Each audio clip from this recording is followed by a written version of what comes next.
Now, we're here for what you're really here for. And one of the things that I love about being able to help put on this event is I get to know all of the speakers. I get to hear their ideas and their passions and why they want to take a chance at standing on a scary stage in front of so many people. But each person I learn so much from that I can't wait to learn even more from. And you're going to get to learn first from Anthony Radzykewycz. Anthony is Gateway faculty from Gateway Community College, but not only has he been Gateway faculty, but he started there as a student. He tutored there, already interested in teaching and technology, and now he is a faculty at Gateway sharing his knowledge with other students. He has a passion for technology, and he's a bit of an innovator and a risk taker. I've found that he likes to try new things in his classrooms, and sometimes they work fabulously, and sometimes they don't. And that's a lesson that we all can learn from Anthony, because taking risks with our students and taking risks in our classrooms really helps us be able to continue to innovate and try new things, and our students are usually really excited just to try something new. Anthony has been really innovative in gaming in the classroom, and you're going to learn about his latest innovation project in just seconds. So please join me in welcoming Anthony Radzykewycz to the stage.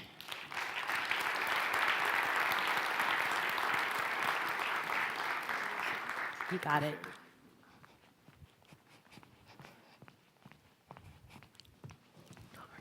Testing, check. Hey, we're live. As you heard, I'm Anthony Radzykewycz, and today I'm going to share with you my experiences of implementing virtual reality in the classroom. But before we get started, I just wanted to share a little bit of my experience and my background before jumping into this project. So today, I'm speaking to you as the Linux program lead instructor at Gateway Community College. I have over 7 years of IT experience, and 3 of those years I was working full-time as the audiovisual maintenance technician and photographer for Gateway.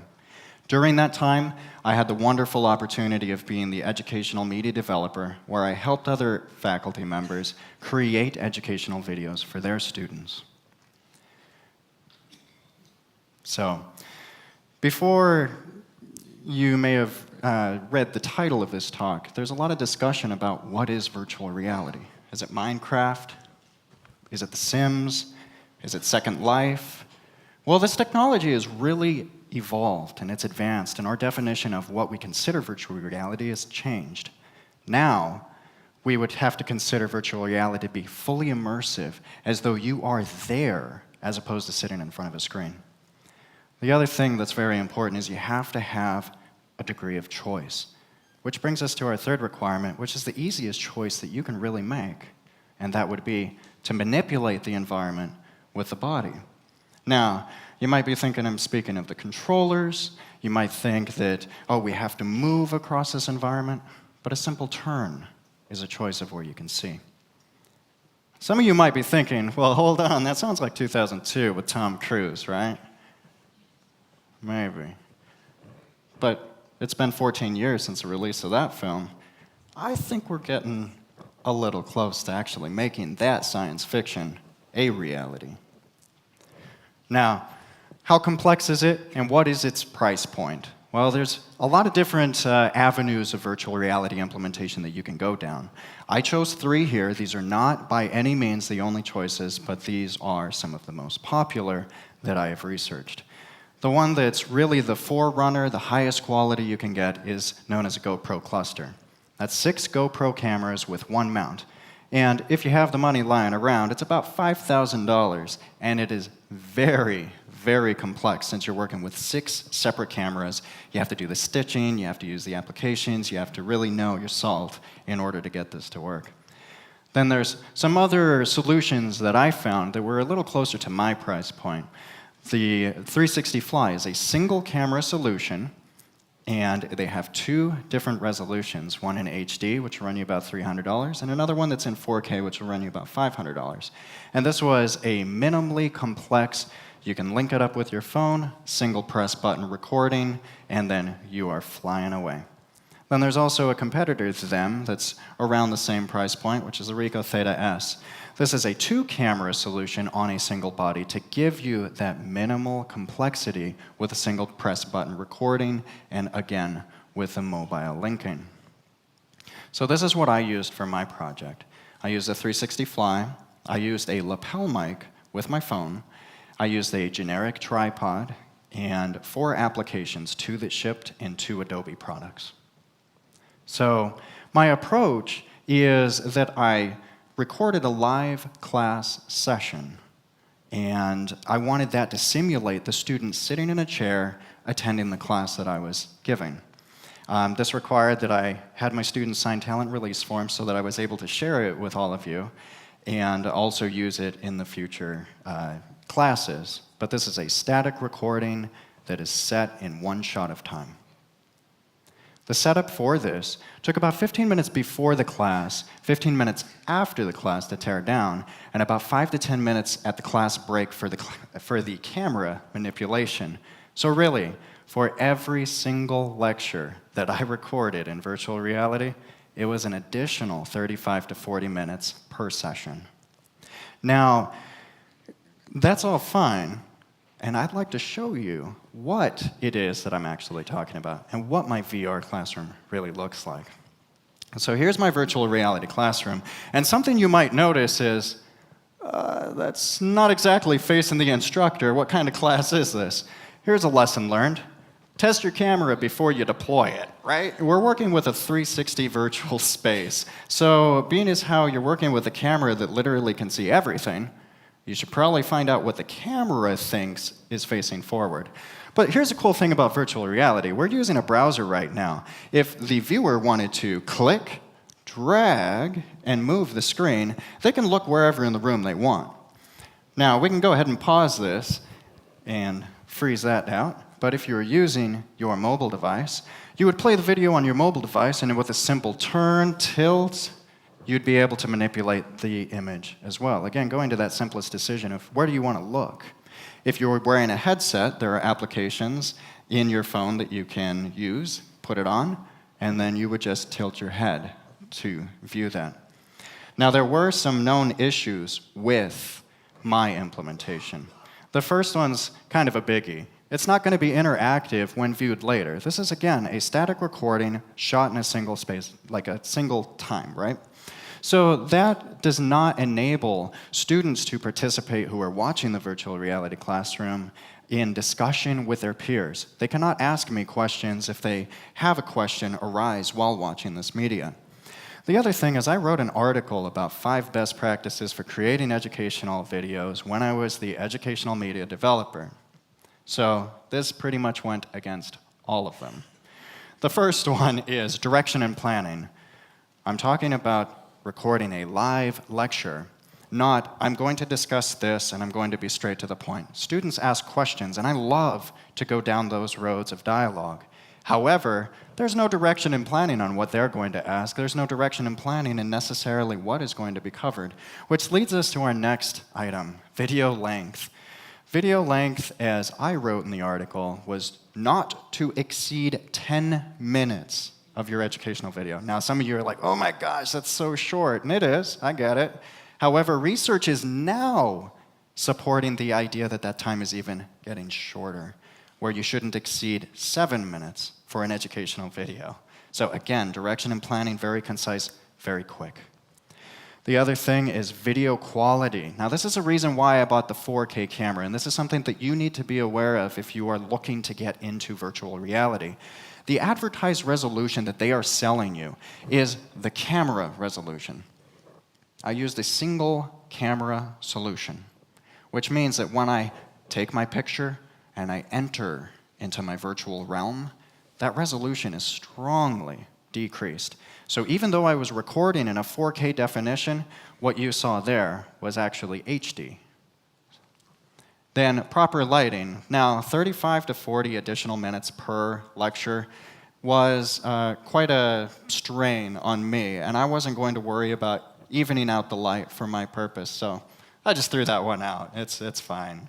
And then the last one would be good sound quality, which you're actually going to see that I fixed in a virtual tour video that I created. And welcome to So now you can our actually CH hear building. I'm me. gonna They show didn't you change around, the but before I volume do, on the this is our house, front desk, but now and you this can is hear me, specifically you can where hear you the can surroundings, booking, and this where is you when can I was schedule using that appointments, lapel and you can mic speak to an advisor. again But come on, with I'm my gonna show you our phone. programs and some of our Now, we can go ahead and pause the video.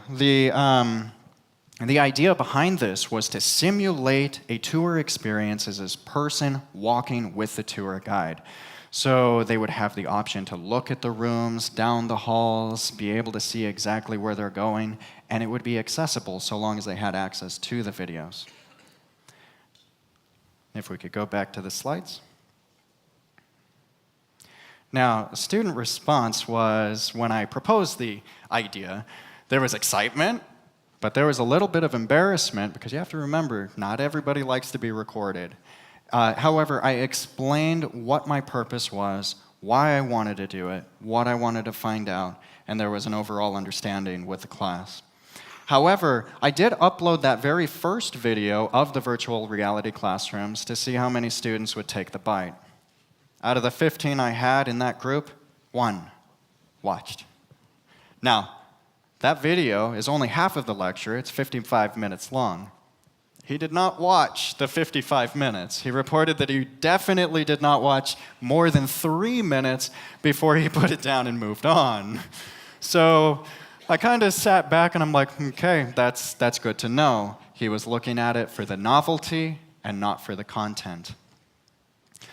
Now, I don't really blame this student for looking at it for purely the novelty. And the biggest reason is I had difficulties. Oh boy, I'll tell you what, I had some difficulties. You saw one of them. Test your product before you do it, right? The camera wasn't facing front, so I needed to figure out what is front according to this. And then it also added an obstacle in the classroom since I had the tripod and then the students in the front had to kind of meander around it. The student audio was not heard. So you heard the microphones on the camera in that first recording, or rather you did not hear anybody. And with the lapel mic and the solution for that, the only audio that would be heard is from me. So those questions that were asked, the purpose of, hey, what did they ask and how did this discussion get started? What is the discussion amongst your peers? Unfortunately was lost in the feed that I took. I also had to use the phone in conjunction, as I mentioned before, with the lapel mic. Now, you remember how I told you, oh yeah, this is minimally complex. You push the button, you get recording. That led to this. Long editing times, oh my word. I'm going to go further into this in just a little bit, but boy, I tell you what, you have to get your phone, the camera, sync it up, and then you have to do the post-production afterwards to make sure that it's right. And the biggest one, the camera simply would overheat. And unfortunately, this was my strongest difficulty that I had, and it rendered my entire semester worth of recording as unusable at this time. So, yeah. Yeah, 35, 40 minutes a session for every session. But it's all right, we're moving there, we're getting there. The editing and post-production, this tour video that I showed you where I fixed the audio quality, 7 minutes, 27 seconds. Not a long video, I stayed under my 10, right? However, this took about an hour to prepare and shoot. I had never given a tour of our building before, so I had to get a guide to give me the tour so that I could give it, right? And then we had to work out the logistics of the camera and exactly where we're going, and then I had to get the microphone, and then let's get cooking. We took this in 1 take. We didn't take 2 takes, but it took us about an hour for that. Here's the kicker. To put the audio on that video and post-produce exactly what you saw, it took 9 hours. It took 3 hours for me to drop the feed into the video editor that I was using. I had to render that. Then I took the audio, dropped it on that video, 3 hours to render that. I was able to cut the beginning and the end, that's all I did, and then I had to render it a 3rd time. So 9 hours of editing time is what it took, and that's not including the time that I did upload it to YouTube. So I didn't worry about recording that. But 7.5 minutes, 10 hours. All right. Now, Some of you might be saying, well, there's other implementations of virtual reality that you didn't do. Maybe you could do that. And I'll tell you what I did is not my vision for the technology. My vision would be to live stream these VR classrooms, to give an opportunity for a global presence, a global interaction where a student can log in and feel as though they are seated in a physical classroom. This way it can open the dialogue and they can have an opportunity to ask questions. And yes, these things do exist right now. However, the implementers of the technology doing what my vision is, they have a team. They have people on separate computers who are proctoring for them to get all the questions back and forth and be able to open that dialogue path. I, unfortunately, as an adjunct, do not have a team to do this, so I'm a one-man show with my classroom. And that leads us to the lessons learned that I have. Boy, I tell you what, even with my background in IT and audiovisual, creating a virtual reality classroom was really a difficult task. I thought I was choosing the minimally complex operation, and that quickly became quite the undertaking. Since I did have so many problems, I did call the company, the manufacturer of the camera that I was using or am using, and I quickly realized if you have as many problems and you contact them as many times as I did, you actually get a ticket into the door to their engineering department. So it's really neat that I get to talk with their engineering department, tell them what my challenges are, and I can mold where I want to see the technology go to make my vision a easy and accessible reality. Now, the student body also seemed to be excited about the idea. They're like, oh my gosh, this is new and this is cool. But they looked like they wanted to see the novelty, not the content. And with this, the pressing question for the majority of the people that I discuss this with is, should I do this now? What I'm going to advise is at this time, no. It's really hard. But that's not to say you shouldn't do it at all. I am going to continue my efforts. I am going to try to make my vision the de facto and one press button as I want to see. And that's looking to be an ETA about 6 months to a year. So really, they're competitive and they are moving through this. But I wouldn't pick one up right now and decide, hey, I'm going to go through this undertaking until the technology has matured a bit.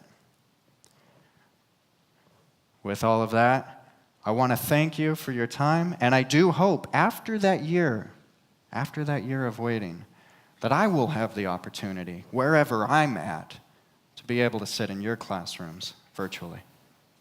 Thank you.